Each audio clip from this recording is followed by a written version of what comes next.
The skies above Arcadia bled crimson as the twin suns set behind the jagged mountains. Serena crouched on the rocky outcrop, her tall frame hunched forward as she peered through specialized binoculars. The hunt had lasted 3 days already, and her muscles ached with fatigue, but she couldn't afford to rest. Not when her debt remained unpaid. "I know you're out there," she whispered, scanning the valley below. The wastelands of Arcadia stretched before her, a patchwork of technological ruins and untamed wilderness. Once, this planet had been the crown jewel of human innovation, before the great biogenetic war had torn civilization apart. Leaving behind this strange fusion of feudal culture and remnant nanotechnology, Serena adjusted her helmet, ensuring her face remained hidden as always. Standing at 1.75 meters, her lanky frame and peculiar mannerisms made her recognizable enough without revealing the scars beneath. The helmet wasn't merely protection. It was her identity, the huntress of Arcadia. They called her the Beast Slayer. "Orion," she spoke into her comms. "Any readings on your end?" The scratchy voice of her companion crackled through. "Nothing conclusive.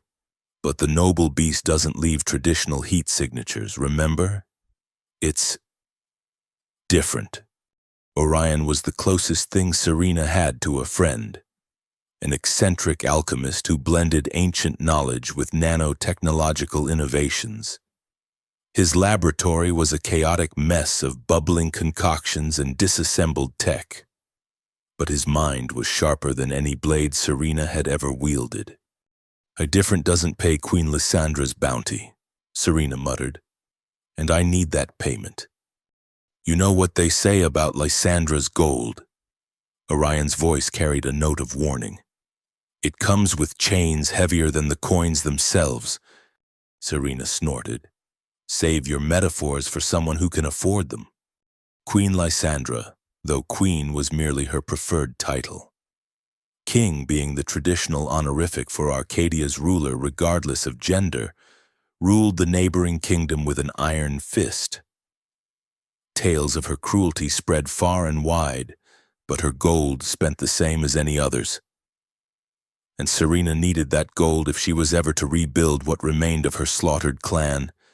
Movement in the valley caught her attention. Serena froze, focusing her binoculars.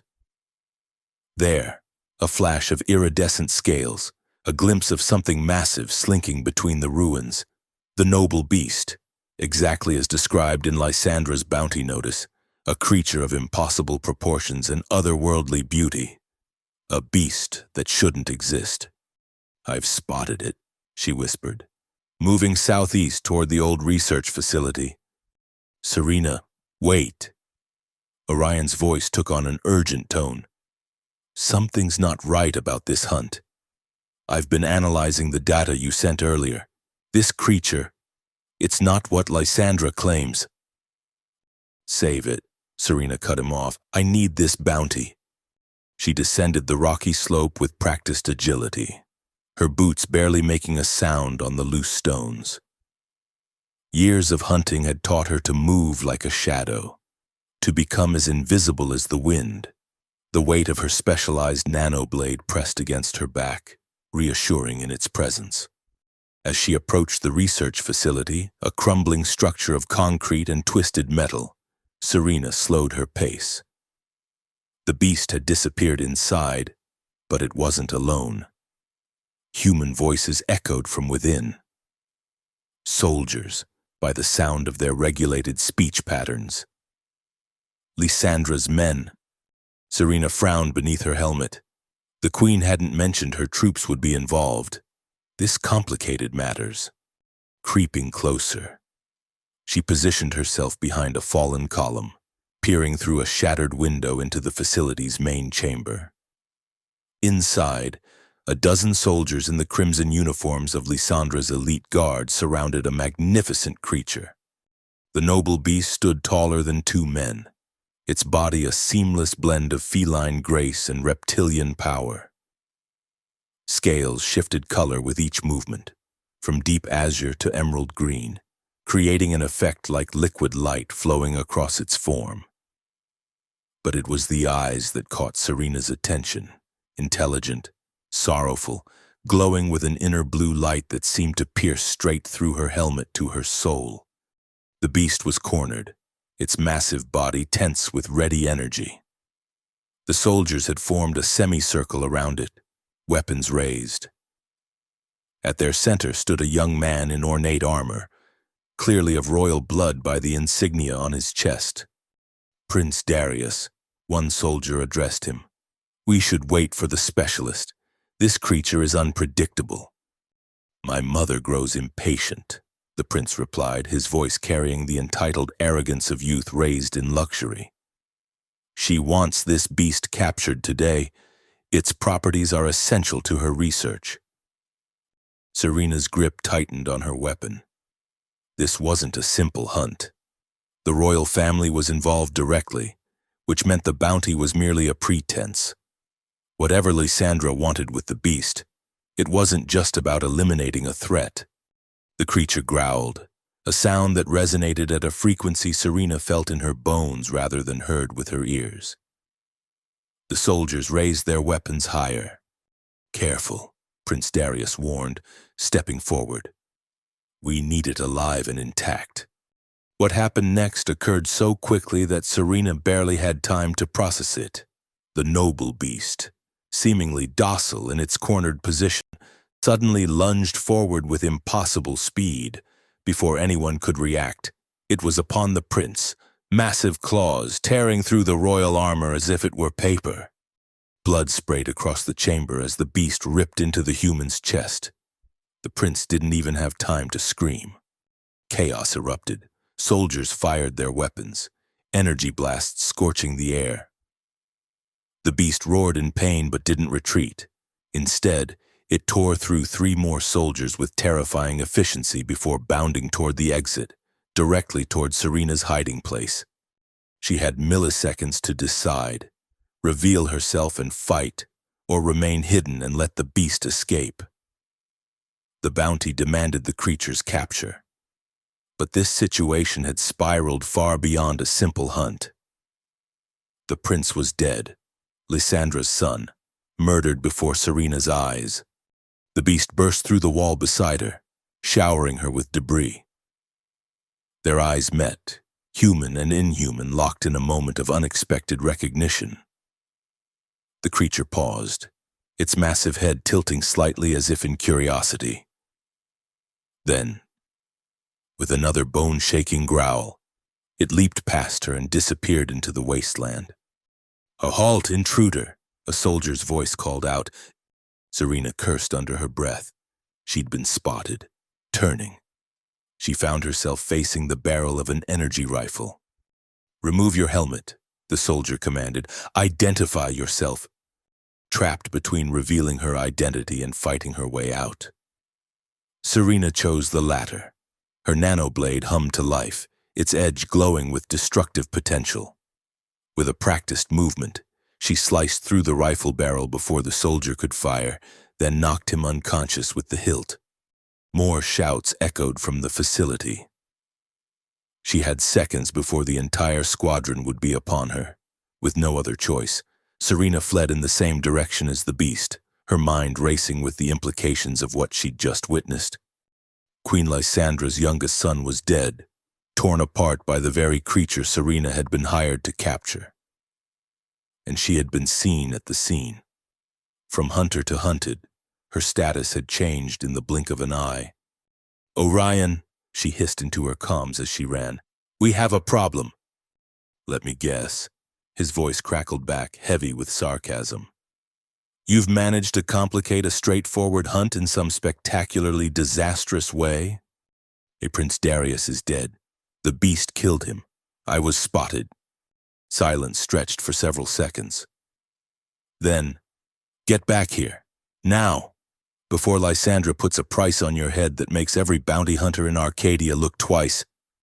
"Too late for that," Serena muttered, increasing her pace as she heard the whine of hover vehicles behind her. The hunt had changed, and now she was the prey. By nightfall, Serena had managed to lose her pursuers in the labyrinthine ruins of what had once been Arcadia's capital city. The old metropolis, half buried in sand and vegetation, provided countless hiding places. She crouched in the hollowed-out remains of a skyscraper, catching her breath as she contacted Orion again. "I need to know what I've stumbled into," she demanded. "Why was the prince there? What does Lysandra want with this beast?" "I've been digging through old archives," Orion replied, the sound of rustling papers in the background. "The noble beast isn't just some random creature. It's a product of the highest levels of pre-war biogenetic engineering. A living weapon, but also something more.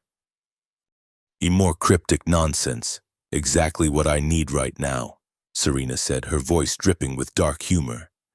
"Lysandra has been hunting these creatures for years," Orion continued, ignoring her sarcasm. "She's using their genetic material, combining it with nanotechnology to create some kind of bioweapon. From what I can piece together, she wants to control them, turn them against humanity." Serena frowned. "That makes no sense. She's human. Why would she want weapons against her own kind?" "That," Orion said grimly, "is the question that keeps me awake at night." The sound of a royal proclamation drone interrupted their conversation. Serena peered out through a crack in the wall as the automated messenger floated through the ruins, its voice booming with artificial authority. "I, by decree of Her Royal Majesty, Queen Lysandra, first of her name, ruler of the Eastern Realms. The hunter known as Serena of the Wastelands is hereby declared an enemy of the crown, wanted for conspiracy in the assassination of Prince Darius. A reward of 10,000 nano-credits is offered for her capture, dead or alive. The creature known as the noble beast is to be captured alive. Any who shelter either the beast or the traitor Serena shall face execution." "Well," Serena muttered, "at least she values the beast more than me. I'm almost offended." "This isn't a joke, Serena," Orion snapped. "Every bounty hunter and glory seeker in Arcadia will be looking for you now, and Lysandra's royal guards won't be far behind." Serena leaned back against the crumbling wall, considering her options. They were limited, to say the least. Running would only delay the inevitable.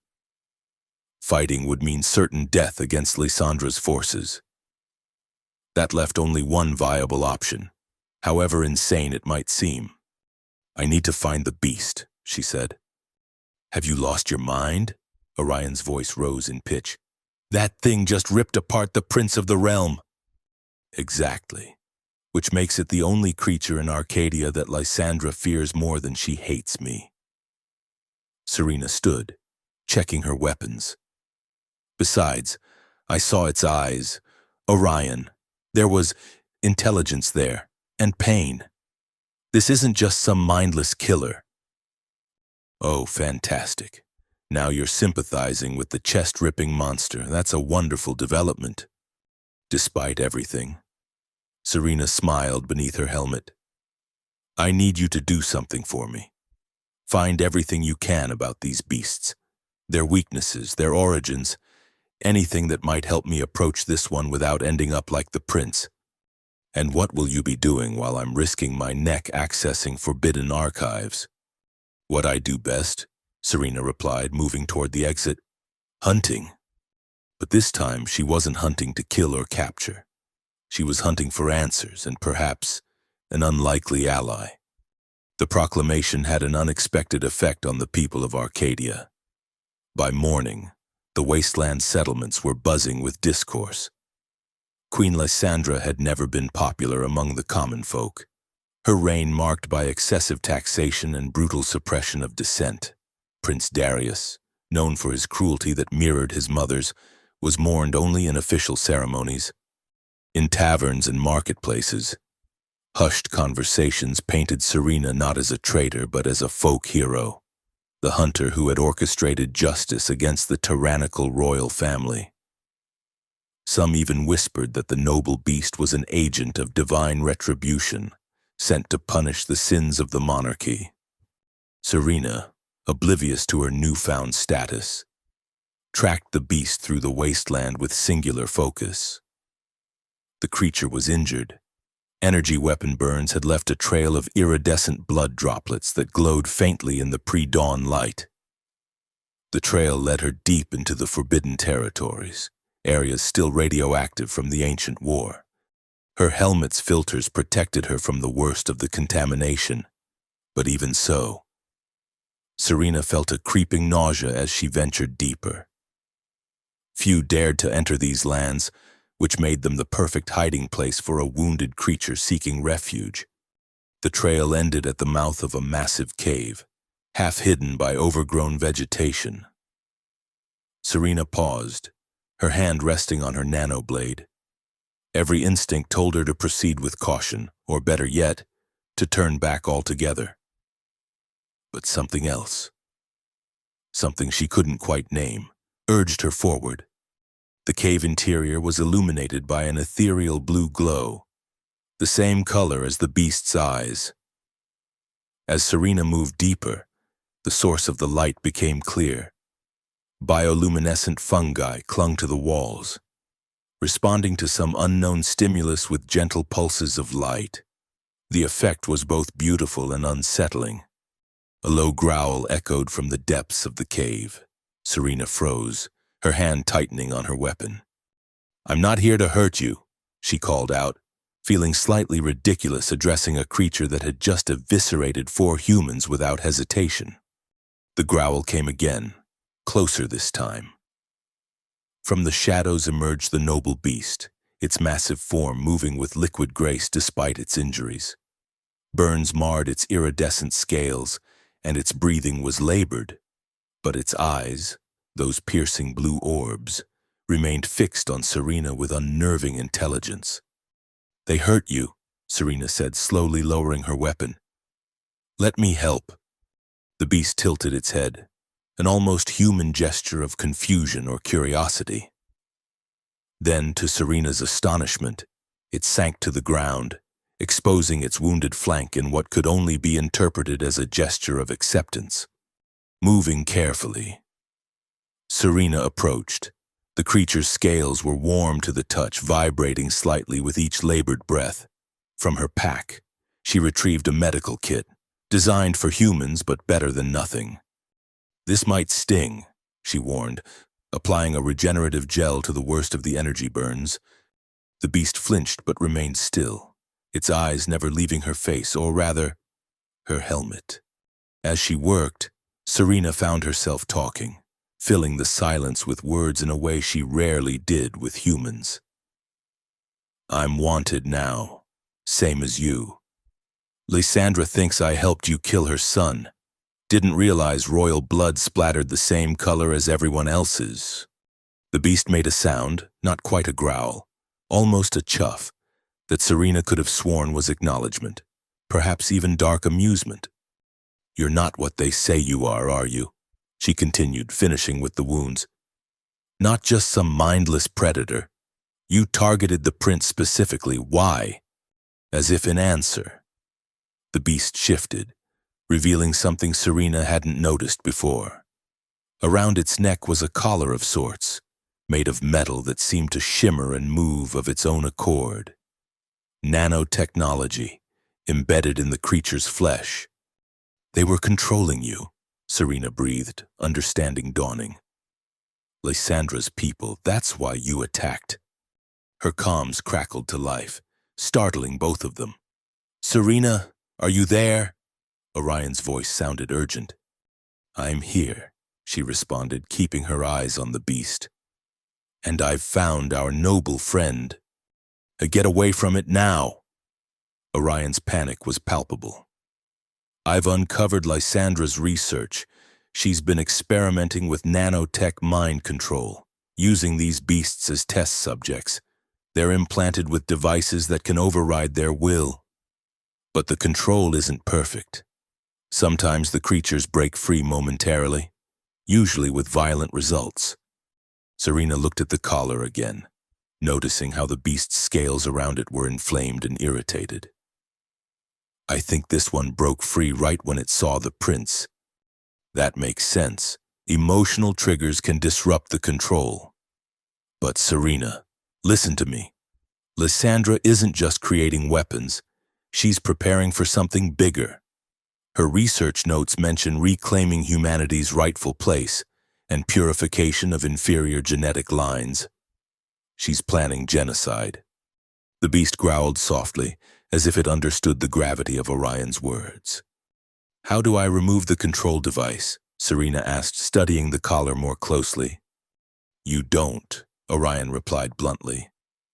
Those things are integrated with their nervous systems. Removing it improperly would kill the creature instantly. Serena's hand hovered over the collar. The beast watched her, its eyes reflecting a depth of understanding that transcended species barriers. Then we keep it dormant somehow, she decided. And we take the fight to Lysandra before she can complete whatever insanity she's planning. We, Orion's voice rose an octave. There is no we in suicide missions against megalomaniacal queens. There is now, Serena replied, standing up. Because if I'm understanding this correctly, Lysandra won't stop with just this beast. She'll want them all, want to turn them all into weapons, and then who knows what she'll target next. The beast rose to its feet, standing eye level with Serena. For a long moment they regarded each other, hunter and hunted, both now fugitives, both fighting against control imposed by others. I think, Serena said slowly, we just formed an alliance. With a beast? Orion sounded like he was on the verge of hysteria. With someone who hates Lysandra as much as I do, Serena corrected. Sometimes. That's enough. As if to seal their pact. The beast lowered its massive head and gently butted against Serena's shoulder. A gesture so unexpected, so contrary to everything she'd heard about these fearsome creatures, that she couldn't help but laugh. Orion, she said, a new determination in her voice. We're going to need a plan. The people of Arcadia were divided. Queen Lysandra's proclamation had spread throughout the realm. But so too had counter-narratives, whispers of the queen's true nature, rumors of her dark experiments, tales of the noble beast as a victim rather than a villain. Symbols began appearing on walls and settlements across the wasteland. A stylized helmet, Serena's, alongside the silhouette of a beast, representing an unlikely alliance against tyranny. Lysandra's response was swift and brutal. Entire settlements were razed on suspicion of harboring sympathies for the traitors. Public executions became commonplace, each one broadcast via ancient communication networks as a warning. The queen's face, beautiful and terrible, filled screens across Arcadia as she promised safety and prosperity in exchange for loyalty, and information leading to Serena's capture. Meanwhile, Serena and her improbable companion traversed the wasteland, moving from one hiding place to another. The beast, whom Serena had begun calling Noble for lack of a better name, proved to be an invaluable ally. Its senses far exceeded human capabilities, allowing them to avoid patrols and ambushes. More surprising still was its evident intelligence. It seemed to understand Serena's plans and strategies with minimal explanation. Orion, though initially skeptical, had thrown himself into research with characteristic intensity. He'd established a hidden laboratory in the ruins of a pre-war research facility, where he worked tirelessly to understand the nanotech collar around Noble's neck. It's fascinating in a horrifying sort of way, he explained when Serena and Noble arrived at his hideout. Orion was a small man with wild gray hair and eyes that seemed perpetually widened in surprise or inspiration. His laboratory was a chaotic collection of ancient equipment, bubbling concoctions, and half-dismantled technology. Can you disable it? Serena asked, watching as Noble patiently submitted to Orion's examination. Temporarily. Yes, permanently. I'm not sure yet. Orion tapped at a holographic display. The nanotech is integrated with its nervous system, as I suspected, but there's something else here, something I can't quite identify. Spare me the technical lecture, Serena said. What matters is ensuring Lysandra can't use it to control Noble again. Noble? Orion raised an eyebrow. You named it? Easier than saying the beast all the time. Orion gave her a knowing look but didn't press the issue. I can create a dampening field that should disrupt the control signal, but it has a limited range. Noble would need to stay within about 10 meters of the generator. That's impractical for what we're planning, Serena frowned. Which is what, exactly? You still haven't shared this brilliant strategy that doesn't end with all of us executed in Lysandra's courtyard. Serena removed her helmet, a rare gesture that revealed her face. Scarred on one side from an old hunting accident. Her features were sharp, her expression perpetually guarded, but there was an undeniable fire in her eyes. "If we infiltrate Lysandra's fortress," she said. "Find her research, destroy it, and expose her plans to the people of Arcadia." Orion stared at her. "That's not a plan. That's a suicide note with extra steps. You have a better idea?" "Several, all involving us remaining alive and very far from Lysandra." Noble made a rumbling sound, drawing their attention. The beast moved to a collection of metal scraps in the corner of the laboratory and began arranging them with surprising dexterity, using its claws to form what appeared to be a crude map. Serena and Orion watched in astonishment as Noble created a detailed layout of what could only be Lysandra's fortress, including entry points, guard positions, and what appeared to be underground passages. "It knows the fortress," Serena breathed. "It's been inside." "Of course." Orion nodded slowly. "Lysandra would have kept it in her laboratories for the implantation procedure. It must have escaped during one of the control failures." Noble continued its work, indicating a specific underground passage with particular emphasis. "That must be how it got out," Serena said, studying the makeshift map. "And it could be our way in." Orion sighed heavily. "I can't believe I'm saying this, but this might actually work if I can create a portable version of the dampening device, and if Noble can guide us through those passages. Then we have a chance," Serena finished for him. "Not just to clear our names, but to stop whatever madness Lysandra is planning." Over the next few days, they refined their plan. Orion worked on miniaturizing his dampening technology, creating a device that could be attached to Noble's collar. Serena gathered intelligence from sympathetic wasteland settlers, building a picture of Lysandra's fortress defenses and routines. What emerged was disturbing. According to reports, Lysandra had accelerated her research program since Prince Darius's death. More beasts had been captured and brought to the fortress. Strange lights and sounds emanated from the royal laboratories at all hours, and the queen herself had not been seen in public for weeks, sending her remaining son, Prince Thorn, to oversee executions and proclamations in her stead. "Something's happening," Serena told Orion as they prepared for their infiltration. "Something big. We need to move now before it's too late." "The dampening device isn't fully tested," Orion warned, attaching the small metal disc to Noble's collar.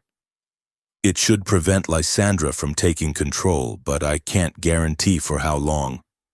"It will have to be enough," Serena said, donning her helmet. "We leave at nightfall." The journey to Lysandra's fortress took them through increasingly dangerous territory.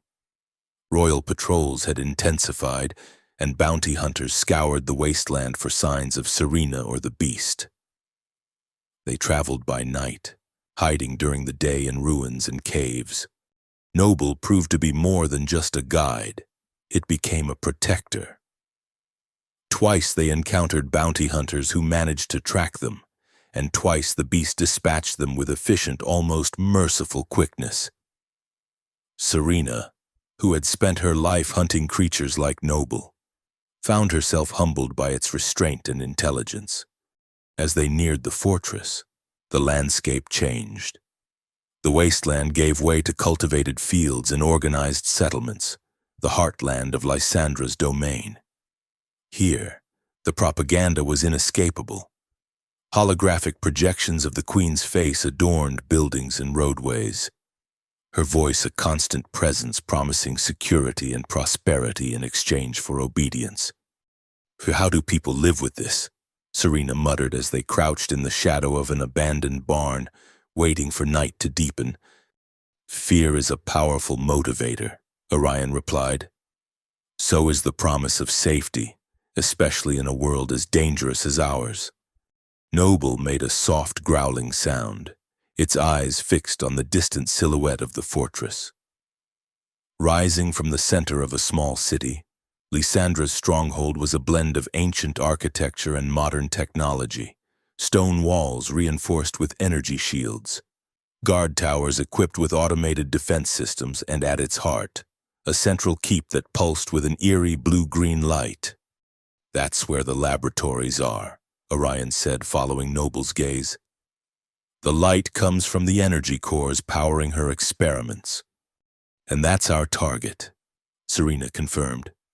"We get in, gather evidence of what she's doing, sabotage the research if possible, and get out."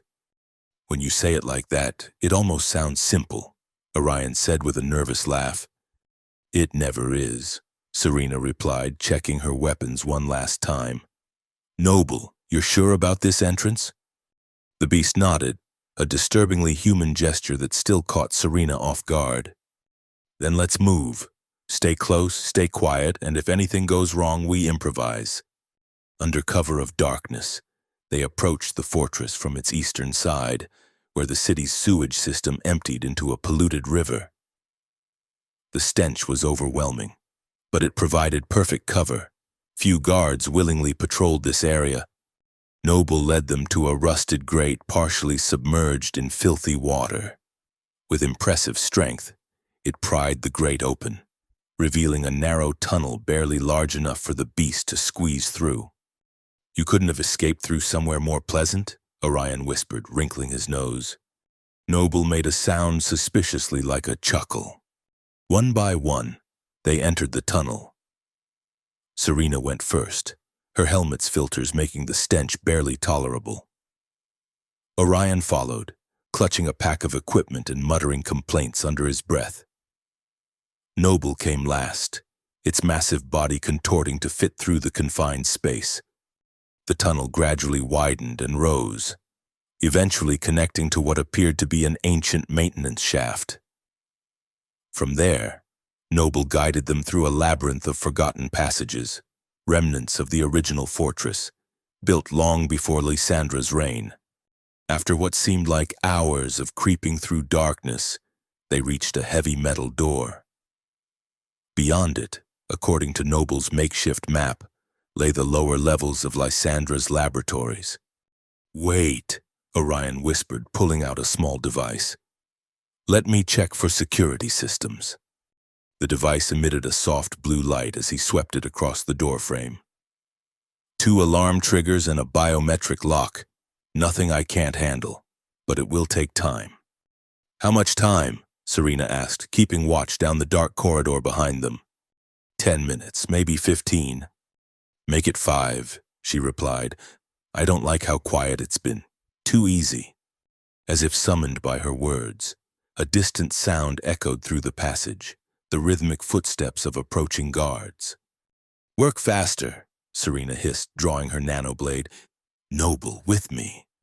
They positioned themselves at a bend in the corridor, waiting in tense silence as the footsteps grew louder. Serena counted at least 4 distinct patterns, 4 guards, possibly more. "Almost done," Orion whispered from behind them. "Just one more bypass." The first guard rounded the corner, a tall figure in the crimson armor of Lysandra's elite. He had just enough time to register surprise before Serena struck, her blade sliding between armor plates with surgical precision. The guard collapsed without a sound. 3 more followed, each meeting a similar fate before they could raise an alarm. Serena moved with the efficiency of a lifetime spent hunting, while Noble displayed an almost elegant restraint, disabling rather than killing when possible. "Got it!" Orion called softly as the last guard fell. The heavy door slid open with a hydraulic hiss, revealing a sterile white corridor that contrasted sharply with the ancient stone passages they'd traversed. The walls pulsed with the same blue-green light they'd observed from outside, creating an unsettling, otherworldly atmosphere. Noble hesitated at the threshold, a low growl rumbling in its chest. "What's wrong?" Serena asked, noting the beast's distress. "This must be where they experimented on it," Orion suggested. "Trauma response." Serena placed a hand on Noble's flank. "We won't let them take you again," she promised. "But we need to keep moving." With visible effort, Noble pushed forward, leading them deeper into the laboratory complex. The corridors were surprisingly empty. No scientists, no guards, only the omnipresent pulsing light and a low humming that seemed to vibrate through the floor. "Where is everyone?" Orion whispered, clutching his equipment bag tightly. "That's what worries me," Serena replied. They passed rooms filled with strange equipment, tanks large enough to hold beasts, surgical apparatus modified for non-human anatomy, computer terminals displaying complex genetic sequences. But no personnel, no other captured creatures. Finally, they reached what appeared to be the central laboratory, a massive chamber dominated by a glowing cylindrical structure that reached from floor to ceiling. Inside the cylinder, suspended in luminescent fluid, was a shape that defied easy description, partly mechanical, partly organic, with elements that resembled both human and beast anatomy. "Wait, what in the wasteland is that?" Serena breathed, approaching the cylinder cautiously. Orion hurried to a nearby terminal, his fingers flying across the interface. "This is... I can't believe it. Lysandra hasn't just been experimenting on the beasts. She's been merging their genetic material with human DNA, creating hybrids." "Hybrids?" Serena turned to him. "For what purpose?" "According to these notes, she believes the beasts possess qualities that humans lack: regenerative abilities, enhanced strength, extended lifespan. She's trying to create a new ruling class, with herself as the prototype." Noble growled, circling the cylinder with evident agitation. "Where is she?" Serena demanded. "Where are the other beasts?" Orion's expression grew grave as he continued reading. "The final integration procedure is scheduled for tonight, in the throne room. Serena, she's going to merge herself with beast genetics in some kind of public demonstration, prove her superiority to her court. And the other captured beasts?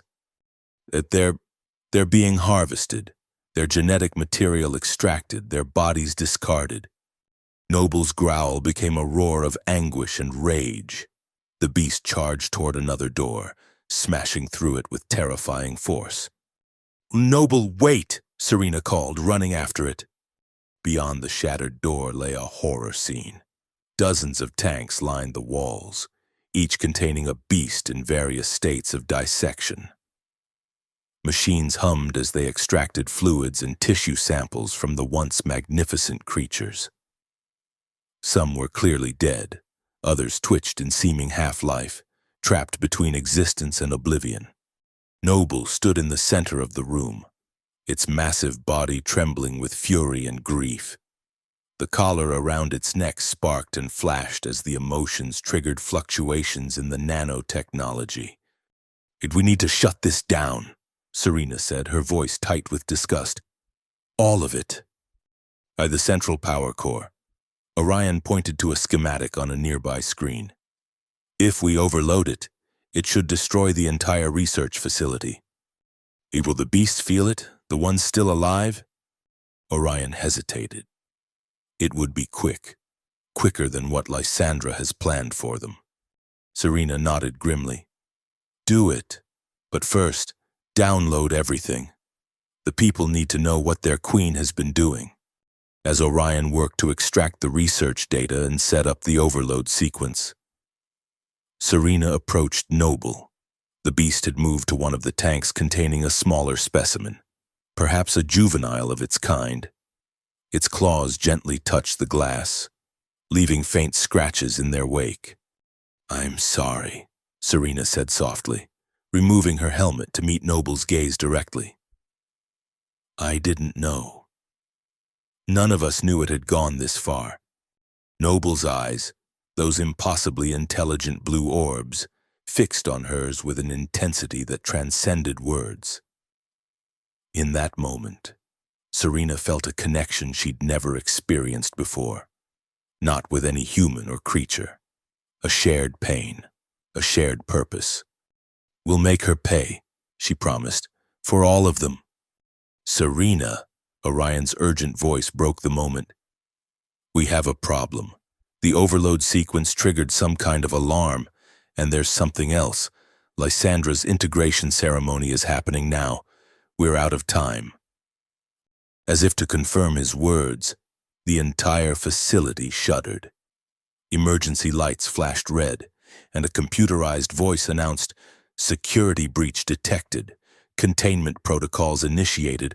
All personnel evacuate immediately." How long until the overload? Serena asked, retrieving her helmet. 20 minutes at most, but that's not our biggest concern. Look.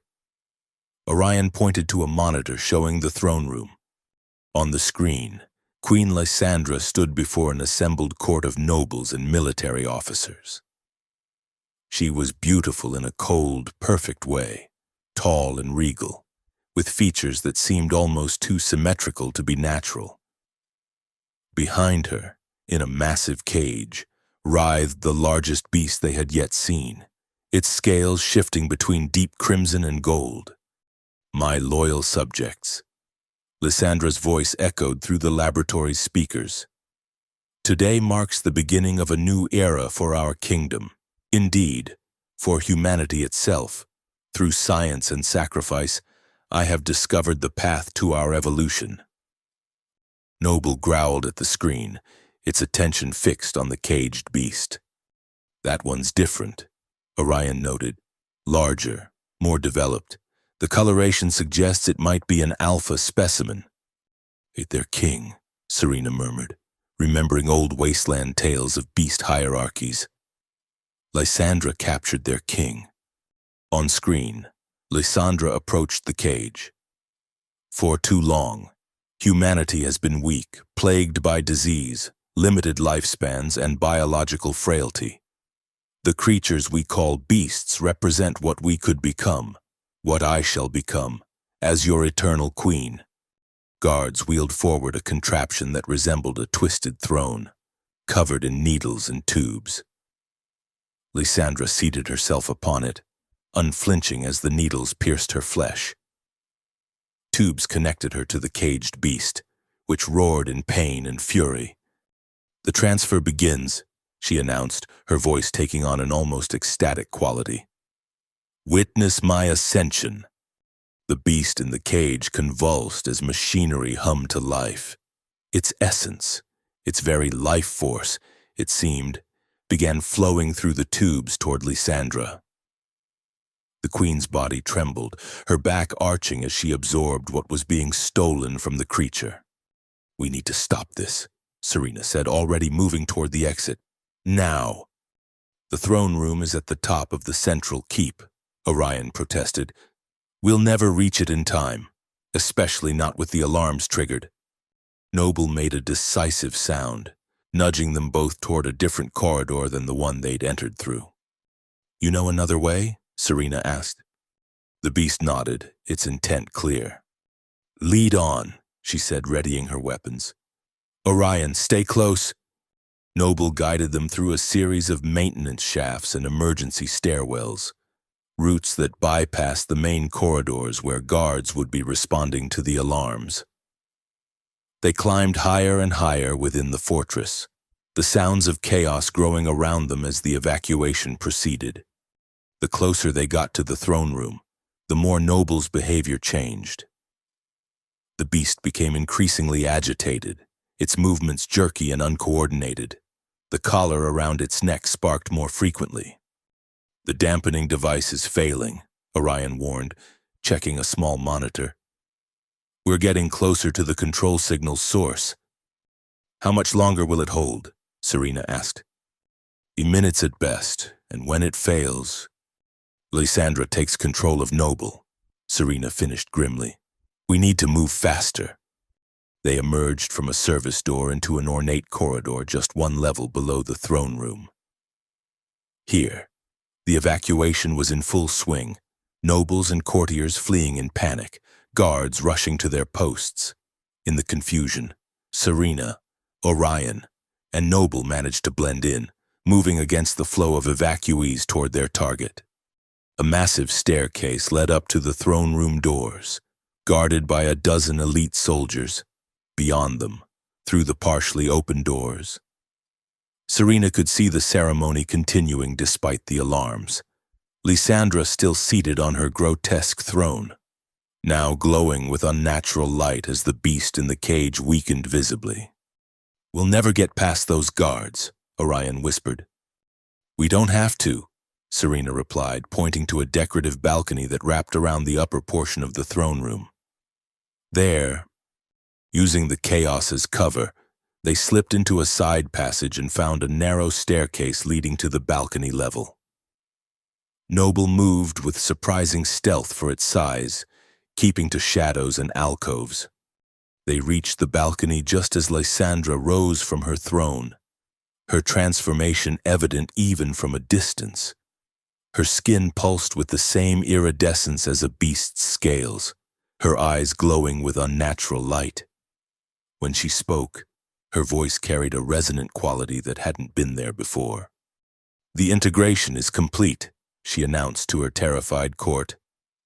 "I am reborn, the first of a new ruling class that will guide humanity to its true potential." In the cage, the Beast King lay motionless, its once vibrant scales now dull and lifeless. Noble's reaction was immediate and visceral. A roar of pure anguish that shook the very foundations of the throne room.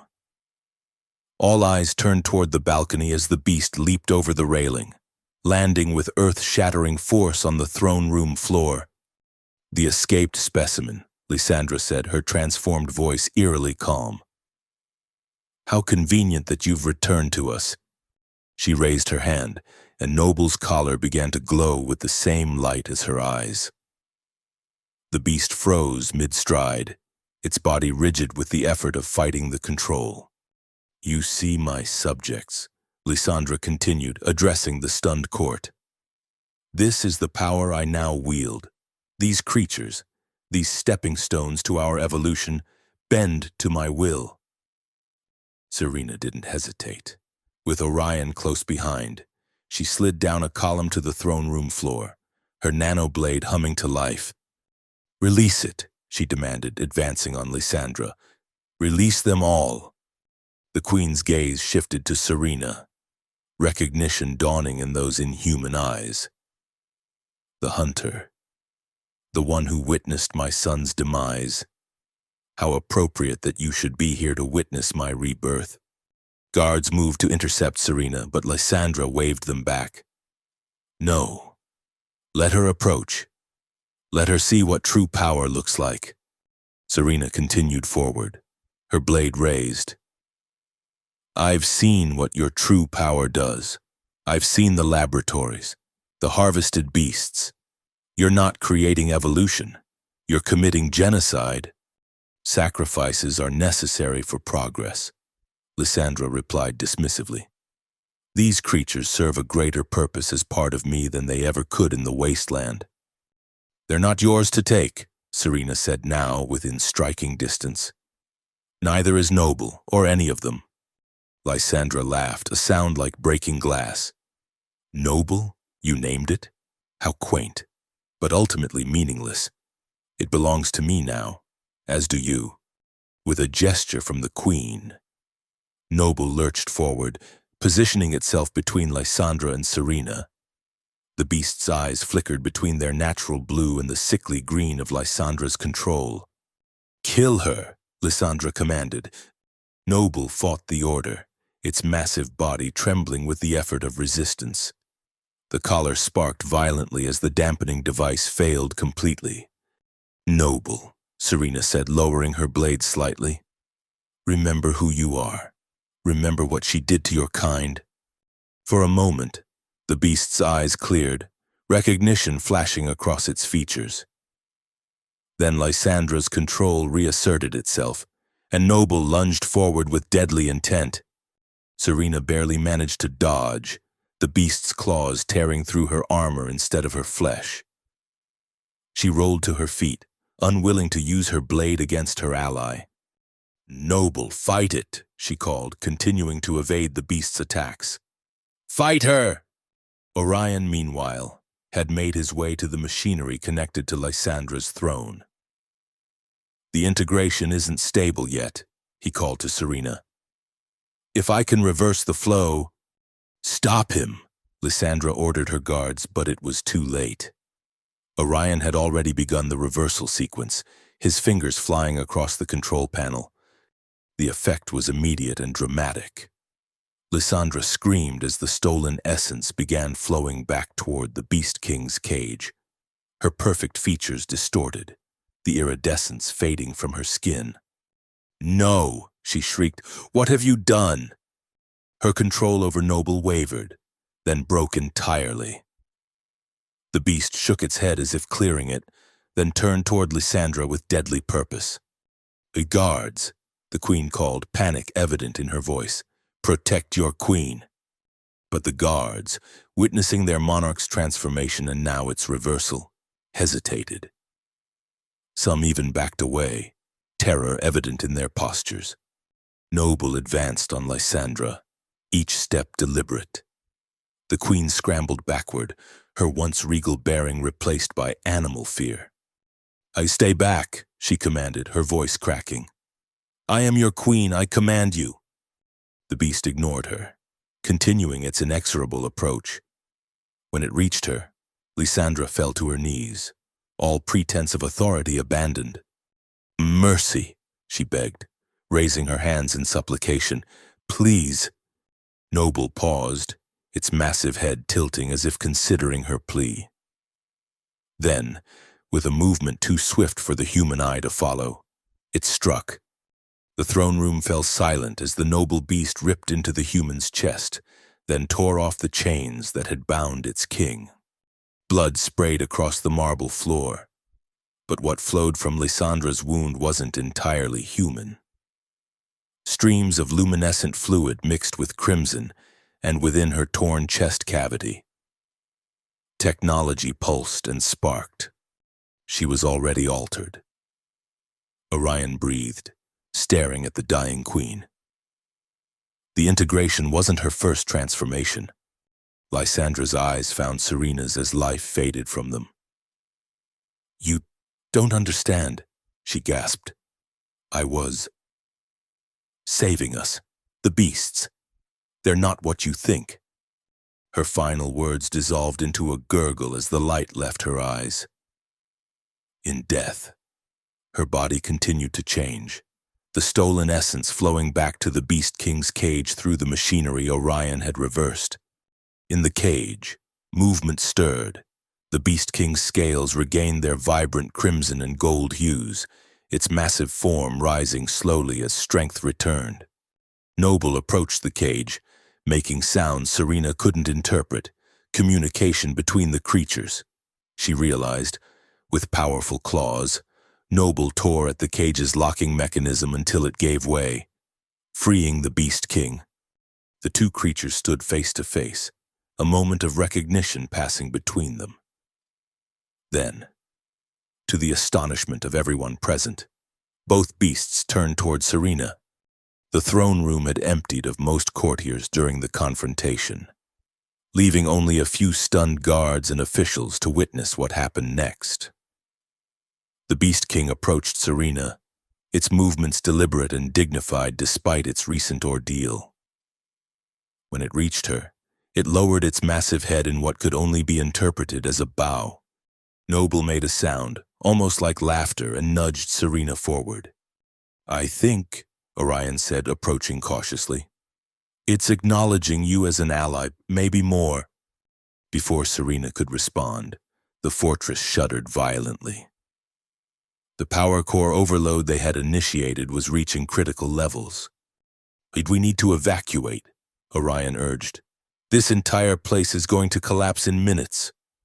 The Beast King raised its head, issuing a resonant call that echoed throughout the fortress.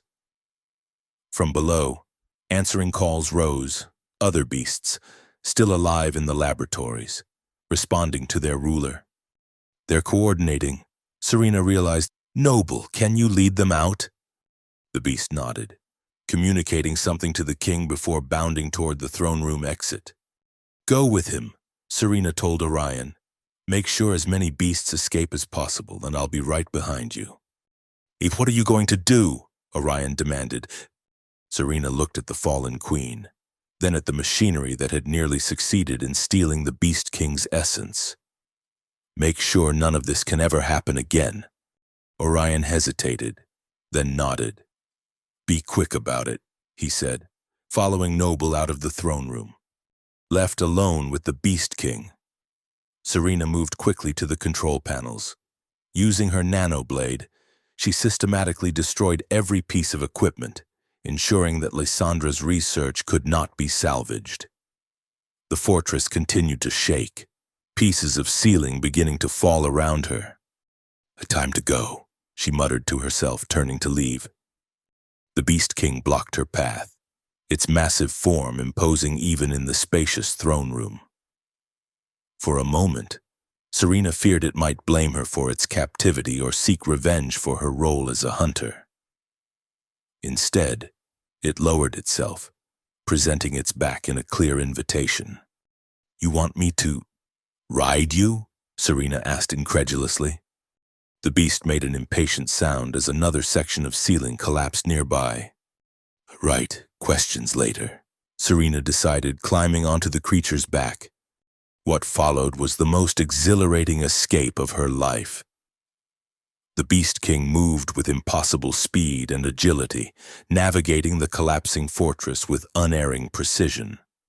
It leaped through windows, bounded across crumbling walkways, and finally soared from an upper balcony as the central keep began to implode behind them. They landed in the fortress courtyard, where chaos reigned. Guards and courtiers fled in all directions as more beasts emerged from the lower levels, led by Noble. Orion stood amidst the confusion, directing escapees toward the main gates. The Beast King deposited Serena beside Orion, then issued another resonant call. The other beasts, at least 24 of them, in various states of injury but alive, gathered around their ruler. "They're organizing," Orion observed with wonder. "They're not just intelligent individually, they have a social structure."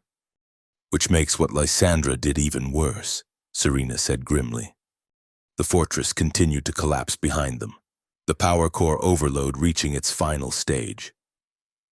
With a deafening roar, the central keep imploded completely, sending a shockwave across the courtyard that knocked humans off their feet. In the aftermath, as dust settled over the ruins of Lysandra's domain, an unexpected phenomenon began. The nearby volcano, dormant for generations, rumbled to life, glowing with ominous red light. "The power core destabilization," Orion explained, watching in horror. "It must have triggered seismic activity." "The city," Serena realized, looking toward the settlements surrounding the fortress. "They'll be in the path if it erupts." Noble approached, making urgent sounds and gesturing toward the volcano. "I think it's saying the beasts can help." Orion interpreted his scientific curiosity, momentarily overriding his fear. The Beast King confirmed this with a nod, then issued commands to its followers. The beasts dispersed, moving toward the settlements with purpose. "They're going to evacuate the people." Serena understood suddenly. Orion, we need to coordinate with them. Make sure the humans don't panic and attack when they see the beasts approaching. For the next several hours, as the volcano's activity increased, Serena, Orion, and the beasts worked together in an unprecedented alliance. The creatures, with their superior strength and speed, helped evacuate civilians from the path of potential lava flows. Initial fear gave way to cautious gratitude as the people realized the beasts were saving them rather than hunting them. Serena found herself in the role of mediator, bridging the gap between species that had long viewed each other with fear and hostility. Noble remained by her side throughout, its presence a constant reminder of the connection they had forged. As night fell, the volcano finally erupted, sending rivers of molten rock flowing toward the abandoned city. From a safe distance, evacuees watched their homes consumed by nature's fury. A destruction that, while devastating, had at least not claimed human lives thanks to the beast's intervention. In the light of the eruption, Serena stood with Noble and the Beast King, watching the transformation of the landscape. The fortress that had been Lysandra's seat of power was now nothing but rubble and ash, her legacy literally buried. "What happens now?" Orion asked, joining them. "The Queen is dead, her research destroyed. There's a power vacuum in the kingdom. That's for the people to decide," Serena replied, "not for any single ruler to dictate." The Beast King made a sound of apparent agreement, its intelligent eyes reflecting the volcanic glow. "And what about them?" Orion nodded toward the assembled beasts. "They've revealed themselves as sentient, social creatures. They can't simply return to being hunted in the wasteland." "No," Serena agreed, "they can't." In the days that followed, as temporary settlements were established for the displaced citizens, an unexpected development occurred. The people, having witnessed the beast's role in their salvation, began to view the creatures differently. Tales spread of their intelligence, their courage, their capacity for compassion despite years of persecution. Serena found herself elevated to an unexpected position, not as a ruler, but as a bridge between species. The people called her the new queen, though she rejected the title vehemently. "I'm no queen," she told a gathering of settlement leaders. "And I don't want to be. What happened with Lysandra shows the danger of concentrated power." "Then what do you propose?" asked a former courtier, one of the few who had opposed Lysandra's experiments in secret. "The kingdom needs leadership." "Not a kingdom," Serena replied. "A council, representatives from all settlements and representatives from the beasts as well." This proposal was met with skepticism at first, then growing acceptance as the beasts continued to demonstrate their intelligence and willingness to coexist. Noble and the Beast King worked closely with Serena to establish communication protocols, a rudimentary but effective system of gestures and sounds that allowed for basic diplomacy between species. Orion, meanwhile, had turned his attention to the nanotech collars still worn by many of the beasts, including Noble. After weeks of careful study, he announced a breakthrough. "I can remove them," he told Serena as they stood at the edge of the new settlement. "Safely, without harming the beasts. It requires precision and time, but it's possible." "Starting with Noble?" Serena asked. "If it's willing." Noble, overhearing the conversation, approached and lowered its head in clear consent. The procedure took hours, with Serena assisting Orion as he carefully disconnected the nanotech from Noble's nervous system.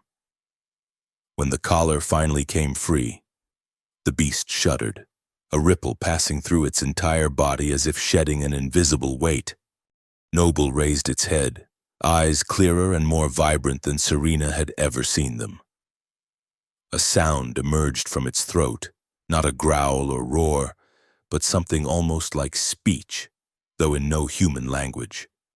The collar wasn't just for control, Orion realized, examining the removed device. It was suppressing something. Their natural abilities, perhaps? Over the following months, as more beasts were freed from their collars, this theory proved correct. The creatures displayed abilities beyond what anyone had anticipated, not just intelligence, but a form of collective consciousness, an ability to communicate across vast distances and, most surprisingly, a connection to the planet itself. Through this connection, they guided the rebuilding efforts, showing humans where to find water sources, which areas were safe from future volcanic activity, which plants had medicinal properties. A new society began to emerge, not human, not beast, but a collaborative effort between species that had once been mortal enemies. Serena, true to her word, refused any official title or position of power. Instead, she became a wanderer once more, with Noble as her companion. Together they traveled the rebuilt settlements and the wilderness beyond, serving as ambassadors between worlds, mediators of disputes, and occasionally protectors against those who still clung to old fears and hatreds. On a cliff overlooking what had once been Lysandra's domain, now transformed by volcanic activity into a fertile valley, Serena removed her helmet, a gesture that had once been rare but now came naturally. The scars on her face had faded somewhat, just as the scars of her past had begun to heal. Noble stood beside her, its scales shifting in the sunlight from azure to emerald and back again. The beast had grown even larger since being freed from its collar, its presence more majestic than fearsome. "We did something good here," Serena said, gazing at the settlements below where humans and beasts worked side by side. "Something I never thought possible when I was hunting your kind." Noble made a sound of agreement, gently bumping its massive head against her shoulder, a gesture of affection that had become familiar between them. Lysandra was wrong about so much. Serena continued, but perhaps she was right about one thing. Maybe this is evolution, not through force or theft or control, but through understanding, through seeing the other not as a beast to be conquered, but as an equal to be respected. In the valley below, the Beast King emerged from a newly constructed structure, a meeting hall where the council of humans and beasts gathered to make decisions affecting both species. Even from a distance, its regal bearing was unmistakable, its scales gleaming crimson and gold in the sunlight. "They're calling you a hero in the settlements." Orion's voice came from behind them. The alchemist approached, looking more rested and peaceful than Serena had ever seen him. "The woman who freed the noble beast and claimed their king as an ally." Serena smiled slightly. "Heroes are just people who couldn't walk away when they should have." "Perhaps," Orion conceded. "Or perhaps they're people who see possibility where others see only threat." Noble made a sound that could only be interpreted as laughter, then gazed out over the valley with evident satisfaction. "What will you do now?" Orion asked. "The council is established, and the beasts are free, and your name is cleared." Serena considered the question, feeling a freedom she hadn't experienced since before her clan was slaughtered. The debt of vengeance that had driven her for so long had been replaced by something else. Not a burden, but a purpose. "There are more beasts out there," she said finally. "More collars to remove. More people who need to understand what we've learned here." "Always the hunter," Orion observed, though without criticism. "No," Serena corrected him, placing her hand on Noble's flank. "Not a hunter anymore. A guardian, perhaps, of both worlds." Noble rumbled agreement, its intelligent eyes fixed on the horizon where new adventures awaited. The beast that had once been prey, then ally, had become something more, a friend, a partner in a journey neither of them could have imagined when their paths first crossed. As the suns began to set, casting long shadows across the transformed landscape. Serena and Noble descended from the cliff, ready to continue their work, not of conquest or subjugation, but of healing and understanding. Behind them, the rebuilt settlements glowed with light, a beacon of possibility in a world that had nearly forgotten how to hope. And somewhere in the depths of the wilderness, other beasts waited, still bound by collars, still hunted, still misunderstood, but not for long. Not if Serena and her noble companion had anything to say about it. The chains had been broken, the king had been claimed, and the world would never be the same.